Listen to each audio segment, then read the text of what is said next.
There is a sound you have heard before, a dull, hollow thud, less than a second, then silence. Maybe you went to the window and found nothing. Maybe you found a small bird on the ground below the glass, perfectly still, eyes open, not moving, and you stood there not knowing what happened or what to do. That sound happens in American yards every single day, and almost everyone who hears it has no idea what they are actually witnessing. What happens when a bird hits your window is not an accident. It is the result of something specific, something happening at that glass right now, in your yard, that is completely invisible to you, but absolutely deadly to every bird that approaches it. Welcome back to Backyard Bird Mind. Subscribe before you leave, because what you are about to learn will change the way you see every window in your house. Today we are covering exactly what a bird sees when it looks at your glass, why your feeder placement may be making this worse, and what you can do starting today to stop it from happening again. Stay until the end, because the last thing we cover is responsible for more bird deaths each year than most people can imagine. Number 1. What the bird actually sees. You look at a window and see glass, something transparent, something you look through. A bird does not see that at all. Birds cannot perceive glass as a barrier. What they see instead is the reflection, and that reflection looks exactly like open space, sky, trees, a clear passage to the other side.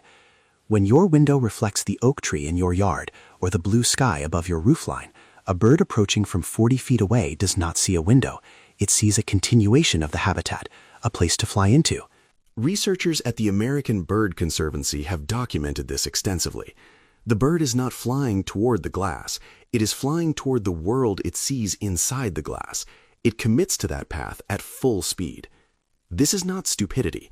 It is an animal responding accurately to every visual signal it has ever evolved to trust, and encountering something that did not exist in its world until we built it. Glass is one of the youngest materials in the human environment. Birds have had no time to learn what it means. The reflective surface problem is worst on bright days, when your window acts like a perfect mirror. Worst when vegetation behind you gets reflected. Worst when there is habitat on both sides of your home, so the bird believes it sees a clear passage straight through. Go outside on a clear morning and look at your windows from 30 feet away. You will see your garden reflected perfectly. You will see sky. You will see exactly what a bird sees, and you will understand immediately why that sound happens. Number 2, the feeder placement mistake that is making this worse. Almost everyone makes this mistake. It is built into the way feeders are sold and the advice that circulates online, and it costs birds their lives. The mistake is placing your feeder between 10 and 30 feet from your window. That distance sounds safe, but that specific range is what ornithologists call the danger zone, the distance where a bird startled from the feeder builds fatal speed before hitting the glass. Cornell Lab of Ornithology is unambiguous about this. Feeders belong either within 3 feet of a window or beyond 30 feet. Those are the two safe zones. Everything in between is not a compromise, it is a trap. 3 feet feels wrong. It feels like you are placing the bird in danger. But at that distance, a flushing bird cannot build enough speed to cause serious injury. It bounces. It survives. At 15 feet, it hits your window at full flight speed with nowhere to turn. Look at where your feeder sits right now. Measure the actual distance. If it is in that middle range, and statistically it probably is, moving it is the single most impactful change you can make in your yard. It does not require new equipment. It requires moving a pole. You can do it tonight. Number 3, when your window becomes most dangerous. Not all hours carry the same risk. There are specific times when your glass becomes exponentially more lethal. The most dangerous time is the first 2 hours after sunrise. The sun hits your east-facing windows at a direct angle and turns them into near-perfect mirrors. At the same time, birds are at their most active, hungry, moving fast, flying assertively. Peak bird activity plus peak window reflectivity is what researchers call a collision corridor. The second dangerous window is the last 90 minutes before dark. The sun moves west. West-facing windows become mirrors. Birds are making their final foraging runs with urgency. In breeding season, the risk increases further. A male cardinal defending territory in April is not flying cautiously. He is flying at full speed, responding to hormonal urgency that overrides everything else. He does not process the glass until it is too late. In fall, migrants compound the danger. Your year-round residents have learned your yard's layout over months. A warbler passing through on its first southward migration has never seen your house before. It only has what it can see, and what it sees may be your window, reflecting the sky. Watch your most reflective windows at 7 in the morning. That is where the strikes are coming from. Number 4. Which birds are dying? The American Bird Conservancy estimates between 600 million and 1 billion birds die in window strikes across the United States every year. Let me make that number real.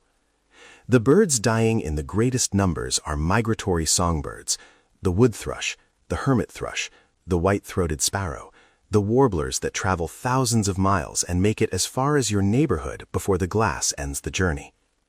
But the year-round residents die too. The dark-eyed junco at your winter feeder, the northern cardinal, the one you have named, the one whose color still stops you even after years of watching it, the black-capped chickadee that lands 3 feet from your face without fear. Researchers at the University of Exeter confirmed what many backyard birders already feel intuitively. The birds that visit consistently are individuals, not interchangeable representatives of a species. When that cardinal dies at your window, it is not just a cardinal. It is that cardinal, the one that has been coming for 3 years, the one that arrives first every morning. A woman in Georgia told me she had a male cardinal come to her feeder every day for 4 years. She knew exactly which branch he used, how long he sat before approaching. One October morning she heard the thud. She found him below the dining room window.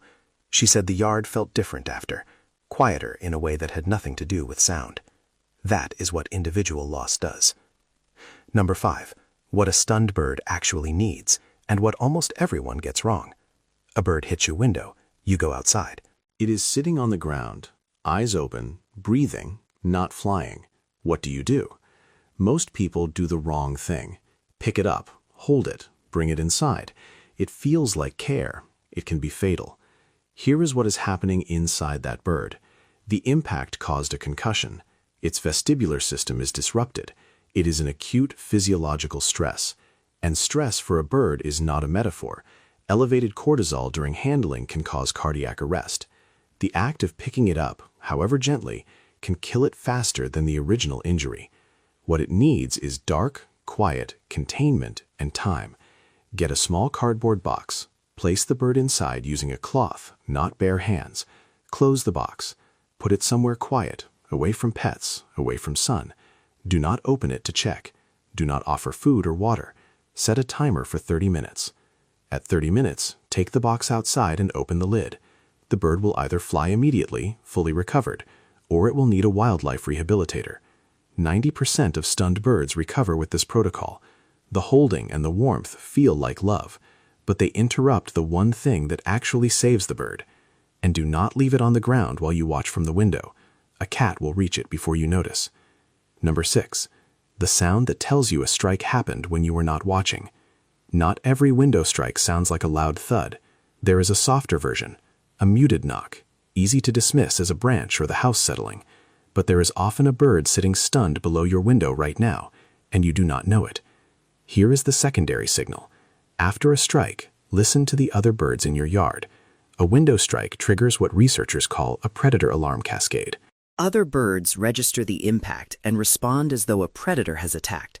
You will hear sharp alarm calls, the chickadees ascending chickadee-dee-dee with extra syllables, which ornithologists at the University of Washington have shown correlates directly with perceived threat level. Movement stops, birds scatter or freeze. A cascade of alarm calls following a soft knock at your window is your yard telling you what happened. The bird may be sitting 5 feet from your foundation in the shrubs. Learn to hear this signal. It is your earliest warning system, and the faster you respond, the better the outcome. Number 7. Nightlights and the birds you never see dying. Twice a year, billions of birds cross the North American continent at night. Warblers, thrushes, sparrows, tanagers, rising after sunset, navigating by starlight and the Earth's magnetic field. On peak migration nights in April and October, Weather Service radar picks up the biological mass of moving birds as what looks like rain sweeping steadily across the continent. These birds have done this for millions of years, and then they reach your neighborhood, your lit windows. Urban light disorients them. It interrupts the celestial navigation system their ancestors used for millennia. Disoriented birds begin circling lit structures, unable to resolve artificial light from starlight. They circle until exhausted, then they collide. Think about what that means.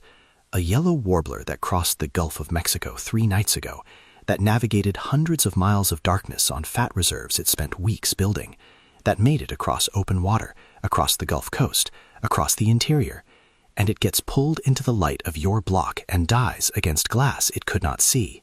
Birdcast, Cornell Lab's free migration forecast, estimates light pollution causes hundreds of millions of additional bird deaths during migration each year, beyond daytime strikes. Cities that adopted lights out programs saw immediate, dramatic reductions. You can do this. Turn off interior lights visible from outside between 9 p.m. and 5 a.m. on migration nights. Birdcast tells you exactly when the heavy flights are coming, for free, for your region. Just those nights, just those hours. This is the single largest thing you can do for birds that will never visit your feeder, but that are moving through your world right now, above your house, tonight. Number 8. What you can do today. 3 things, specific, immediate, and confirmed by the research. 1. Markers on your most reflective windows, at the right density.